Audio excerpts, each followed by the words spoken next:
بسم اللہ الرحمن الرحیم۔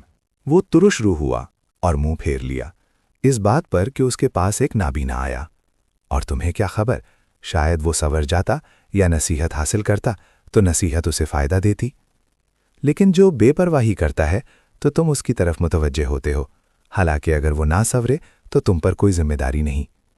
اور جو تمہارے پاس دوڑتا ہوا آیا اور وہ ڈرتا بھی ہے تو تم اس سے بے رخی برتتے ہو۔ ہرگز نہیں، یہ تو نصیحت ہے، بس جو چاہے اسے یاد رکھے۔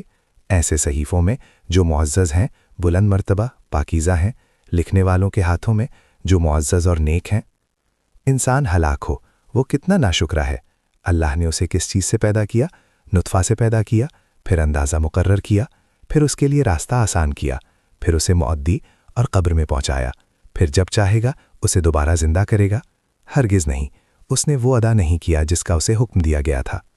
انسان کو چاہیے کہ اپنے کھانے کی طرف دیکھے کہ ہم نے خوب پانی برسایا، پھر زمین کو پھاڑا، پھر اس میں اناج اگایا، اور انگور اور سبزیاں اور زیتون اور کھجوریں اور گھنے باغ اور پھل اور چارہ، تمہارے اور تمہارے جانوروں کے فائدے کے لیے۔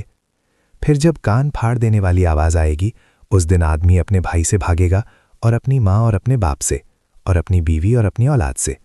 اس دن ہر شخص کو اپنی ہی فکر ہوگی جو اسے مشغول رکھے گی۔ کچھ چہرے اس دن روشن ہوں گے، ہنستے ہوئے، خوش ہوتے ہوئے، اور کچھ چہروں پر اس دن گرد ہوگی، ان پر سیاہی چھائی ہوگی۔ یہی لوگ کافر اور بدکار ہوں گے۔